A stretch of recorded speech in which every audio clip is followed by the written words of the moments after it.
Hi everyone, well, welcome back to another video. Thanks for tuning in. I'm out in the shed again, and what does that mean? Normally it means I'm building something, and that's what I'm going to be doing today in today's video. I'm actually going to build myself a 12 volt setup for my shed. I've got 240 volt power coming out to the shed via an extension cord. I actually haven't got 240 volt hooked up to my shed out the back. I just run a cord from the house and plug it into a box on the wall so I can run a few lights. There might be a little bit of flickering from the LED on the screen. Sorry about that. Hope it doesn't hypnotize you or anything and make you watch the video 100 times.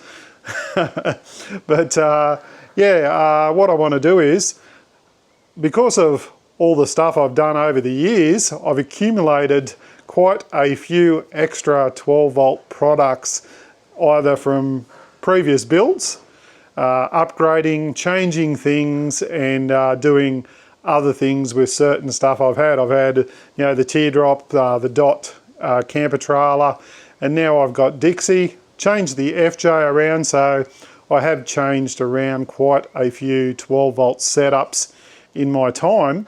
But I thought what I might do is set up a 12 volt power box or station in my back shed, so that if I do come out here and are fiddling around, I can actually make use of some of these products and use them to run a few LEDs, because at the moment I'm actually using my iTech World little power box over here, and I've got it running to some LED lights up on the roof. That's normally how I do it, but I have this surplus battery here.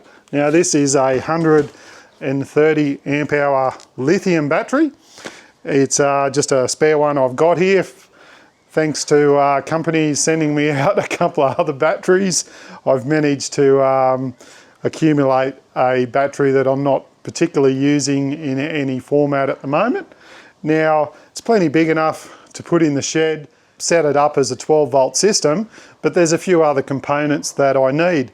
But the first thing I'm going to do before I start is I want to make sure this battery is fully charged, because it's been sitting in the shed now for about 4 months, and I think it was pretty well full when I put it in here. I should have probably discharged it a bit. It is good practice, if you're not using lithium batteries, to run them down to about 50% before you store them. Just if you're not going to have any power going into them or out of them for 4 months or so. There is a few batteries like my lithium and also my Renogy batteries that actually have built-in BMSs that shut the battery down. So if it doesn't detect any charges going in for a period of time, they actually will shut down, and you've got to wake them back up again, or by either connecting up a solar panel and waking it up. Like what I have to do with my Renogy battery actually is I don't run it through a solar controller. I just hook the terminal straight up to the battery for a second. Doesn't hurt it for a couple of seconds to have extra voltage going in it, and it actually wakes up the BMS, starts the battery up, and then you can disconnect it and hook it back up to whatever you may be using it in. Also with the lithium batteries as well, I'm pretty sure they do have a shutdown feature in them as well. This battery here doesn't. I have tested it. I've got my multimeter here, and doing this doesn't tell you anything, but I'm going to do it anyway just to show you for the case of this video. I've put it on here, and it's saying that the battery is at 13.3 volts. What does that mean? Who knows? It means there's 13.3 volts in this battery, but it doesn't tell me whether the battery's at 100%, 50%, or even 20%, because I reckon at 20% that would still show 13.3 volts. So if I start this up and hook it up to my system, I don't know that I'm starting off with a completely full battery before I start my build. So best practice is to get it fully charged before you hook it up to anything. How am I going to do that? Well, luckily enough, lithium have sent me out a 14.6 volt, 20 amp Life PO4 battery charger. They sell these on their website. I do have a discount code for these guys and also for all their other products on their website. I'm sorry for plugging them, but I'm trying to save you a few dollars. So if you are after a good battery charger, these are absolutely fantastic. They come with everything you need. They come with, this is actually the unit here. So really smart, green light on the end there that flashes. When you plug it in, it'll flash red, but as soon as the battery's charged, it'll stay solid green. And the great thing that I love about this battery charger, it comes pre-wired with an Anderson plugs. How many companies from overseas do not understand that Australians love using Anderson plugs? So they have put an Anderson plug on it, and they also give you another one which comes with 2 ring terminals that you can put onto your battery as well. So all I've got to do is hook this up and let it charge up. It may well be fully charged, but that doesn't matter because the unit itself, the battery charger, will know when it's charged. The BMS in the battery will shut it down when it recognises that it is fully charged. That's the good thing about good quality lithium batteries. The BMSs will manage how the battery is performing. But I just want to make sure it's fully charged. So, like I said, Li-Time battery charger, get onto their website. I'll leave a link in the description. Use the discount code which I put up on the screen. It's SAW8, and you'll save yourself 8% off, regardless of what the price is. So if they've got that on the website and got 10% off it, use my discount code and you'll get a further 8% off as well. So it could be a great saving, and that's on any of their products on the Australian website, or if you're overseas, you can use it there as well in your country as well. So let's hook this up. So what I've done is I've just put on 2 M8 bolts here. Got my Anderson cord. Good thing about lithium, they're nice and light. You wouldn't be able to do that with an AGM. I'll tell you, I wouldn't be strong enough to bloody lift the bloody thing either. And all I've got to do is hook that up. The charger cuts in straight away. You can see the light on there is red now. So it's gone into the charging profile. It is charging the battery up, and once it's fully charged, we can get started with this build. What I'm actually going to do, I've got a heap of old components here. I'll just show you some of them while we're going. So I've got this old 12 volt ready built power station sort of thing.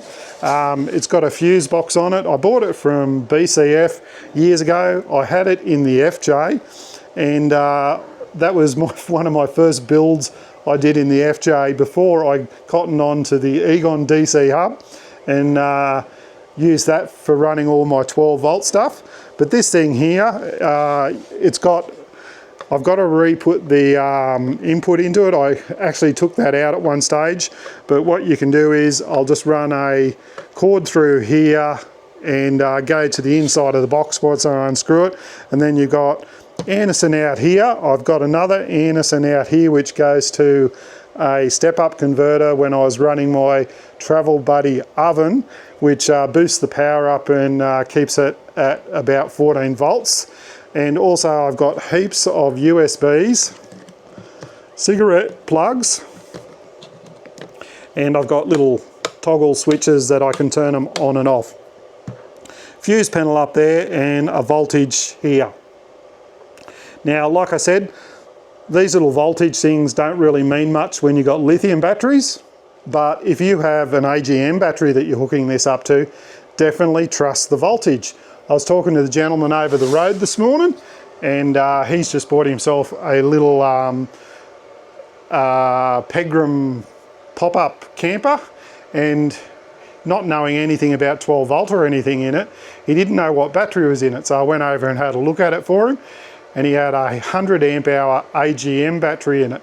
Now I explained to him that keep an eye on the voltage. If it gets down near 12.2 or 12.3 volts, your battery is starting to get flat. Keep an eye on it. I said if it gets to 11.7 or 11.5, it is cactus. So I advised him not to let that battery get below about 12.3 volts and make sure it's charged up, and because he only wants to be using 50% of his battery capacity. 100 amp hours in an AGM, you can only use 50. 130 amp hours in this, I could probably use about 120 amp hours out of this, and then charge it back up again, and it would probably still show 13.2 volts or 13.3 volts right down to that last 20% before the voltage would really start dropping. You may notice a little bit more voltage drop though if you've got something a little bit more high powered connected to it. Say I hooked up an inverter to this and plugged in, you know, something that was drawing 30 or 40 amps, that voltage on that battery would probably drop down to about 12.9, 12.8 volts, just why it's getting a large draw taking out of it. But then when you turn it off, it would go back up to 13.3 volts. That's my experience. If I'm wrong, let me know in the comments. But that's one of the things I've noticed with lithium batteries in my extended use of them over the last few years. But yeah, I've got other things here. Now, I've got a 60 watt solar panel, my King solar panel. They're not gone forever. I put a video up there a while back saying Kings are gone, and it was about Kings are gone off my 4-wheel drive, but my Kings are back. Maybe I should make that the thumbnail, eh? Kings are back. And what I'm going to do is I'm going to be using those solar panels. I'm going to put them up on the roof of this shed, and I'm going to put one up there, and I'm going to have a cord so that I can plug it into my car when I put my car in the shed if I've got it parked up over the weekends, and keep my battery charged in the car if it's parked up in the shed. Also, the other solar panel, I've got two of them, two 60 watt panels. The other one, I'm going to run another cord down, and it is going to go into an MPT solar controller. I went out, I've just bought a cheap one, guys. Again, I went to BCF and I bought a 20 amp MPT solar controller. Now this one here is lithium compatible, and it's suitable for 12 volt, 24 volt systems, short circuit protection, overheating protection, maximum panel power 260 watts, 12 volts, or 520 watts at 24 volts. So just keep an eye on those figures if you are plugging different panels into them to make sure that you don't go over what your regulator can take. That's why I went out and put the Victron solar controller in the FJ, because the panels I were using were 37 volts, and the solar controller in my Renogy system I put in the back of the car could only handle 35 volts. So that's about it. I'm gonna get this build underway when that is fully charged. Like I said, I'm going to be using this lithium battery, this here, my solar controller, and heaps of other spare parts, Anderson plugs, cords that I've got lying around the shed that I've accumulated over the years. So cheers guys, I'll let this charge up, then we'll be back and I'll get started on the build, eh? See you soon. Okay everyone, welcome back again. It's the next day, and what a windy old bloody night. It's bloody absolutely windy outside, so I've put the shed door down a bit to stop the wind blowing in, and it's actually a good day to be in the shed fiddling around. So us blokes like to get out in the shed, work on projects that we've got in our shed, and like I was saying there earlier, my project is the 12 volt power sort of box or system that I want to set up in my shed. I may eventually put in an inverter out here as well so I can run a bit of 240 stuff, but I'll see what I can find, whether I can pick one up pretty reasonably before I do that. But for the moment, we'll get going with the rest of the 12 volt install. As you might be able to see behind me, I've already started on setting up how I want to do it. I've put a board, I had an old tabletop that I had, so I've screwed it into the framework channeling of my shed there to keep it up off the bench. I've got my battery mounted up over here, and it's fully charged now. Like I said, left it charged overnight with the lithium 240 volt charger. I come back out yesterday afternoon, and I just checked on it periodically, and it was sitting stable green. I put the multimeters on it, which, like I said, don't really mean a lot, but it was sitting at 13.79 volts. So it had probably got to its 14.6 volts. And then the battery BMS said, I've had enough charge, shut down, and the charger has recognised that the battery is full. It is now sitting on about 13.6 volts. Until I draw some power out of it, it'll settle back down to its sort of nominated voltage, which I think on this battery is 12.8 volts.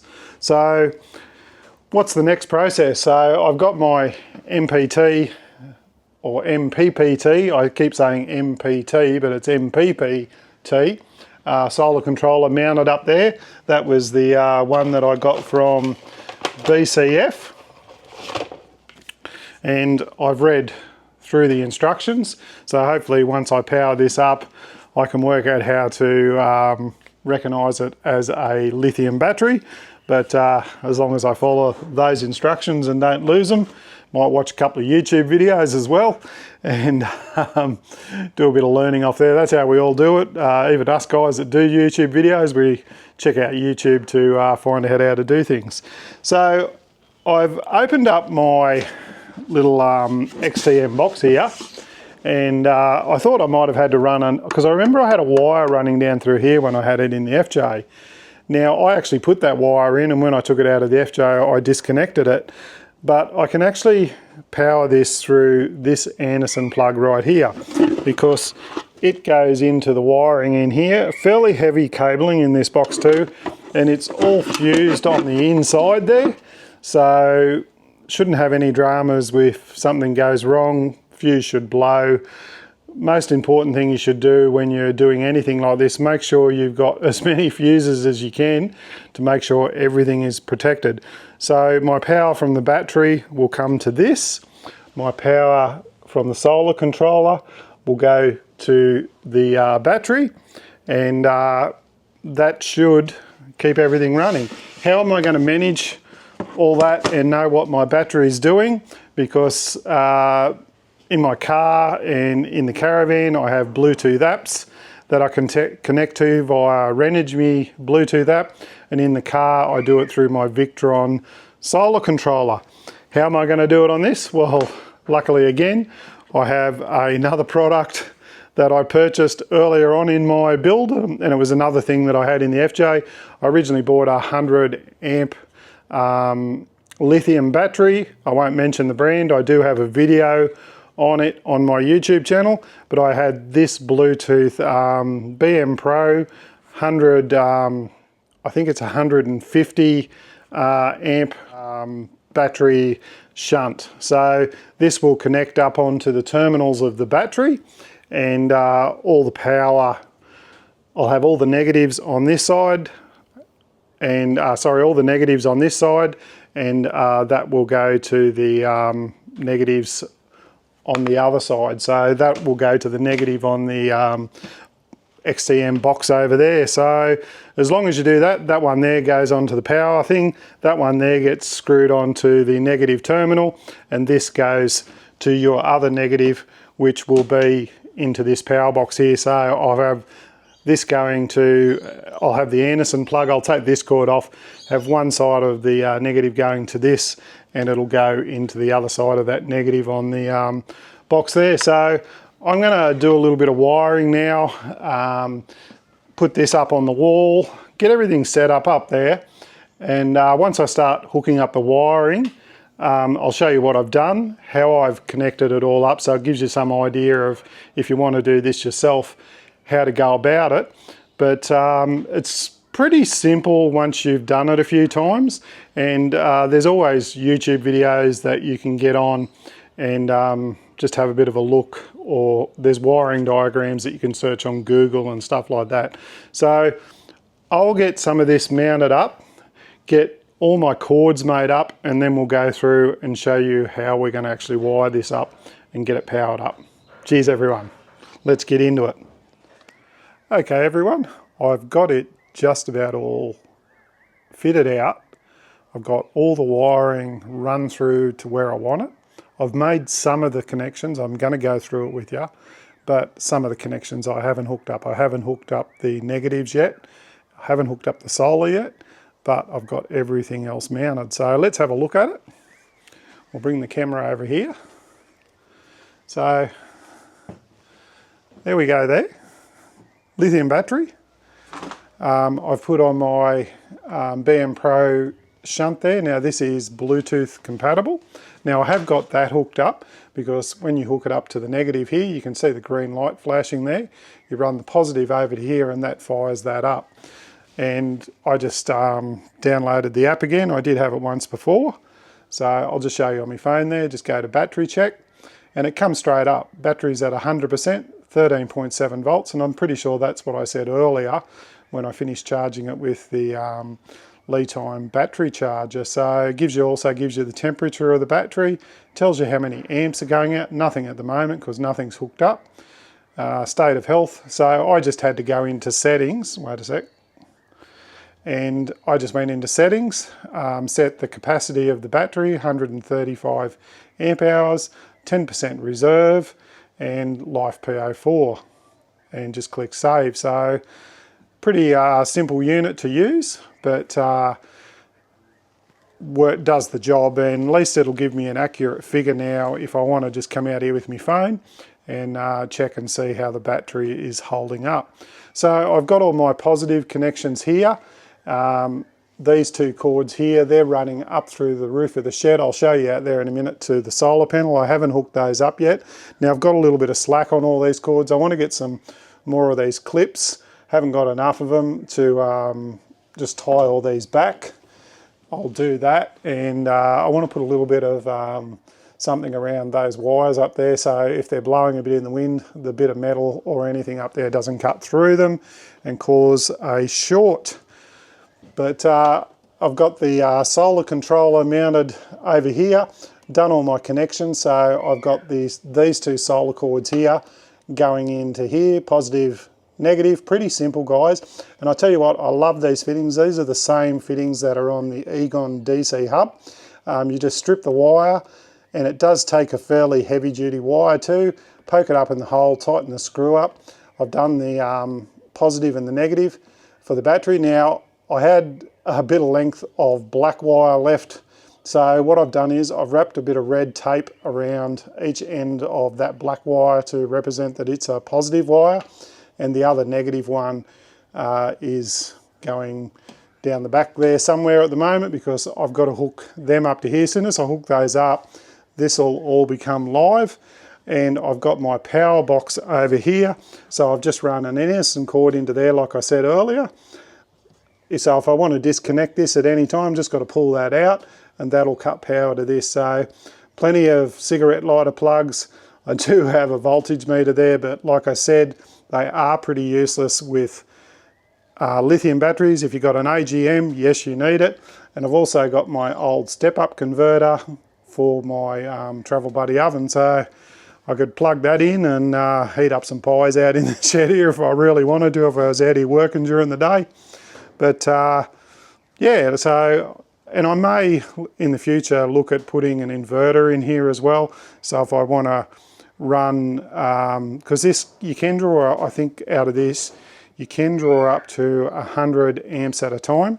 So if I wanted to put a 1000 watt inverter out here, I can charge up like me drill batteries and things without using mains power. So something I'll be looking at in the future, but for the moment this is just basically just a 12 volt system so that I can not be using this to run my lights above my big barrow that I caught over there from BCF. So I'll just quickly go out and show you where that other cord goes. We'll climb up the ladder here.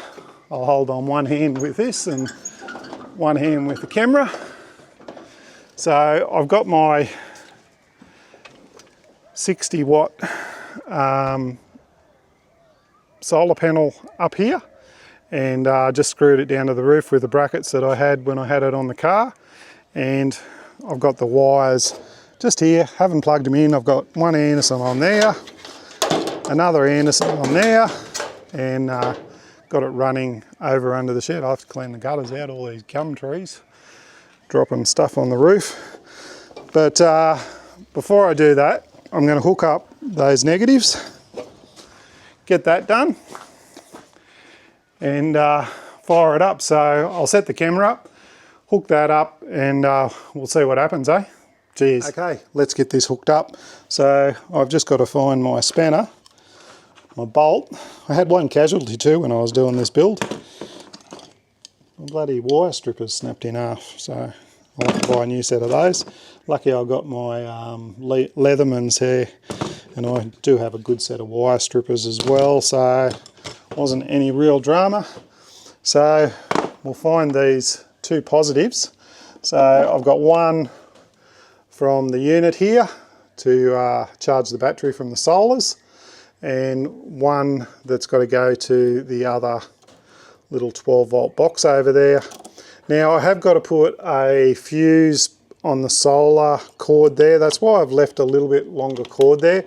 I'm going to cut that red power cord and put an inline fuse on it as well, just to make sure that everything is above board and fused. So hook that up, tighten it down.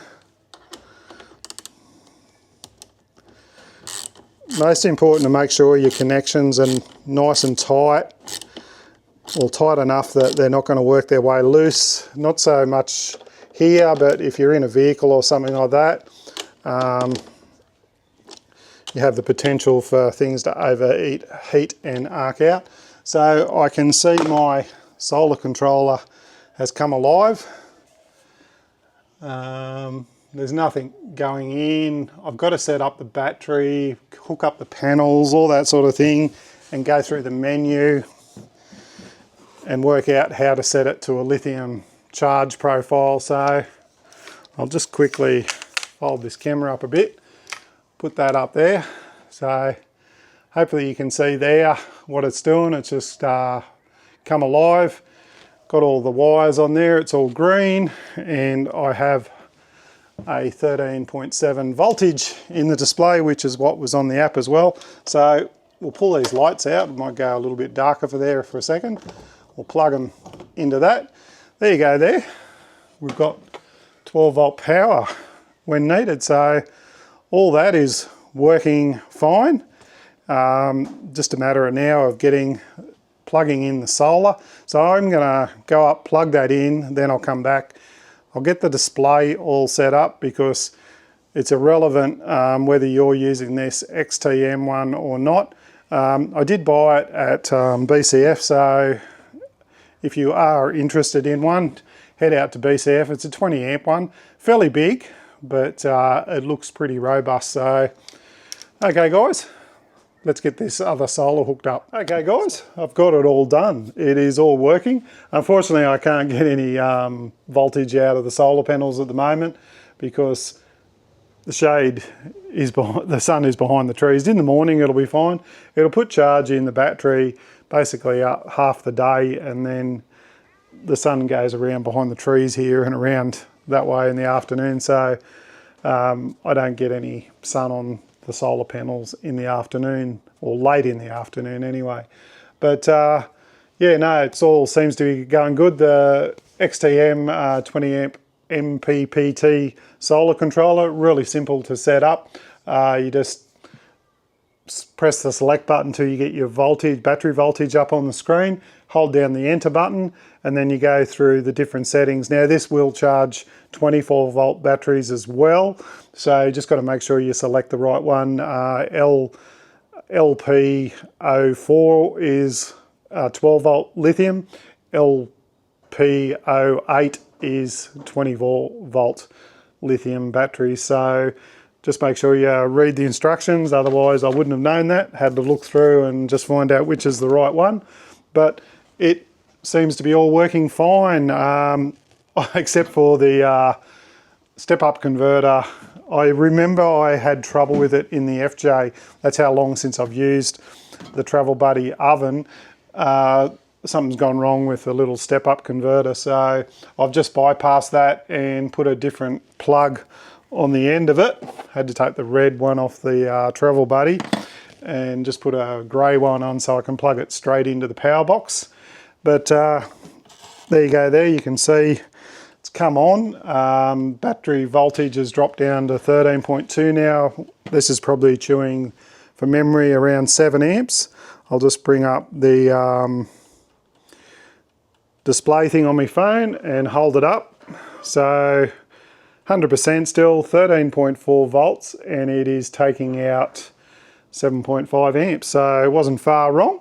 So yeah, so can now come out into the shed and either run some 12-volt gear, plug in my lights if I'm doing a bit of work in the shed, and make use of some equipment that was otherwise just sitting around doing nothing. So it'll keep this battery charged, that solar panel up there, and like I said, in the future I may put a small inverter on this battery as well, so that I can charge up some drill batteries and things in the shed as well. Few simple tools, yeah, just screwdrivers, wire cutters, soldering iron. I did use my crimping tool as well, because I crimped all the connections on all the fittings as well. I did solder them and crimp them as well. Good practice to do that as well. I've said it as well a few times there, I think. Better than A or hum and all that sort of thing. But cheers guys. If you've got any questions, queries or comments, please leave them down below. Thanks for tuning in. Thanks for watching all my other videos as well. Annie and I really appreciate it. We've got different types of videos coming up all the time. I know people like certain things and some people don't watch other things that I put up, but we like showing you the travel videos, I like showing you the build videos, and I like showing product review videos. I've got a few of those coming up as well. So cheers guys, stay safe, look after each other. Don't forget to hit the like and subscribe, and I'll see you on the next one. I better go in and think about cooking tea now. So yes, bye. Bloody happy with this. I'm going to go get Neil over the road and show him. He was really interested in how 12-volt stuff works. So yes.